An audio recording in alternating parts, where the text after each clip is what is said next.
India's number 1 varicose veins hospitals ఐబీసీను సంప్రదించండి. మీ నొప్పి లేని ప్రయాణాన్ని ప్రారంభించండి. మేఘాలయ హనీమూన్ మర్డర్ కేసులో ఊహించని పరిణామం చోటు చేసుకుంది. 15 రోజులకు పైగా తీవ్ర సంచలనంగా మారిన నవదంపతుల కేసులో అసలు సూత్రధారి కట్టుకున్న భార్య అనే విషయం బయటపడింది. అవును, హనీమూన్ కని వెళ్లిన భార్యాభర్తలు రోజులు గడుస్తున్నా కనిపించకపోవడంతో దేశవ్యాప్తంగా సంచలనంగా మారింది ఈ కేసు.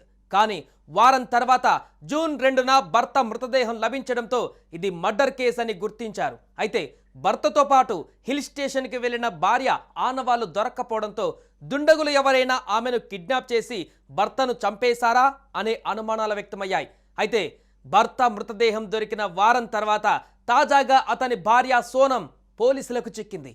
దీంతో ఆ రాక్షసి కుట్ర బయటపడింది. అవును, భర్త హత్య కేసులో ఆమెను నిందితురాలుగా గుర్తించినట్లు పోలీసులు తెలిపారు.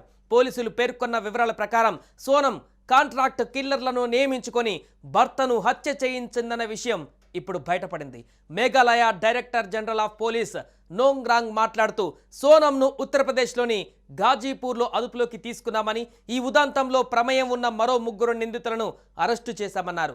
అసలు ఈ కేసులో మొదటి రోజు నుంచి ఇప్పటి వరకు ఏం జరిగింది, పూర్తి డీటెయిల్స్ ఇప్పుడు చూద్దాం.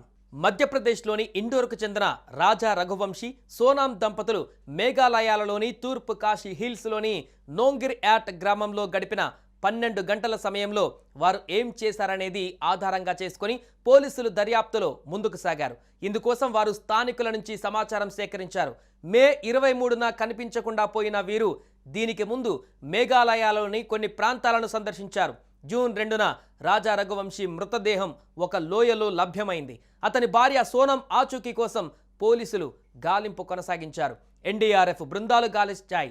సోనాం కుటుంబ సభ్యులు ఆమెను ఎవరో కిడ్నాప్ చేసి ఉంటారనే అనుమానాలు కూడా వ్యక్తం చేశాయి. మే 21న మేఘాలయ రాజధాని షిల్లాంగ్లోని ఒక గెస్ట్ హౌస్కు ఆ జంట ముందుగా చేరుకుంది. మరుసటి రోజు వారు స్కూటీని అద్దెకు తీసుకొని పర్యాటక ప్రదేశం సోహ్రా చిరాపుంజికి వెళ్లారు. తర్వాత వారు తూర్పు కాశీ హిల్స్లోని మాహులాకియాట్ గ్రామానికి చేరుకొని స్కూటీని పార్కింగ్ స్థానంలో ఉంచారు.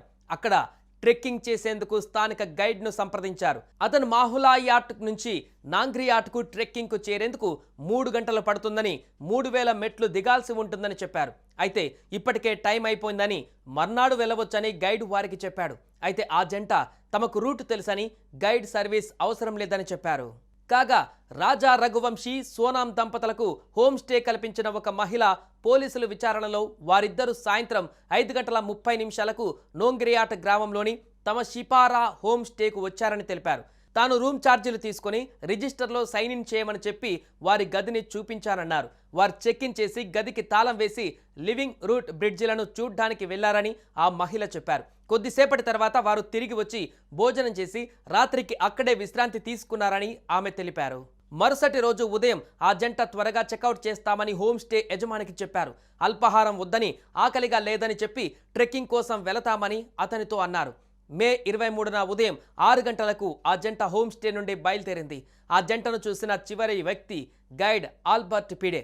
పోలీసుల విచారణలో అతను 23న ఉదయం 10 గంటల సమయంలో ఆ జంట 3 టూరిస్టులతో పాటు మాహులాకియాట్ గ్రామం వైపు వెళ్లడం చూశారని తెలిపాడు. ఆ తర్వాత నుంచి ఆ జంట కనిపించకుండా పోయింది. అయితే ఇలా కనిపించకుండా పోయిన వారం రోజుల తర్వాత, అంటే జూన్ 2వ తేదీన రాజా రఘువంశీ మృతదేహం స్కూటీ లభించిన ప్రదేశానికి సమీపంలో ఒక లోయలో గుర్తించారు. పోలీసులు తెలిపిన వివరాల ప్రకారం అది హత్యగా తేలింది. అతని మొబైల్ ఫోన్, హత్యకు ఉపయోగించినట్లు భావిస్తున్న ఒక మారణాయుధాన్ని కూడా పోలీసులు స్వాధీనం చేసుకున్నారు. అతని భార్య సోనం రఘువంశీని సంబంధించిన ఆచూకీ ఏదీ కూడా అక్కడ లభించలేదు. ఆమె కోసం గాలింపు చర్యలు చేపడుతున్న సందర్భంలోనే అనేక వార్తలు వైరల్గా మారాయి. ఆమెను కూడా ఎవరైనా దుండగులు హత్య చేశారా, లేదా ఎవరైనా కిడ్నాప్ చేశారా, ఇంతకు సోనంకి ఏమైంది అంటూ అనేక అనుమానాలు వ్యక్తమయ్యాయి. ఈ తరుణంలో ఊహించని మలుపు తిరిగింది కేసు. అవును, ఎవరు ఊహించని విధంగా సోనంను ఉత్తరప్రదేశ్లోని ఘాజీపూర్లో పోలీసులు అదుపులోకి తీసుకున్నారు. విచారణలో షాకింగ్ విషయాలు బయటకు వచ్చాయి. భర్తతో మేఘాలయకు హనీమూన్కు వెళ్లిన సోనమే తన భర్తను చంపేసినట్టుగా తెలుసుకుని ఒక్కసారిగా షాక్ అయ్యారు పోలీసులు. అవును, మీరు వింటుంది నిజమే. మధ్యప్రదేశ్కు చెందిన 4గురిని సుఫారీ మాట్లాడి హత్య చేయించింది ఈ నవవధువు సోనం.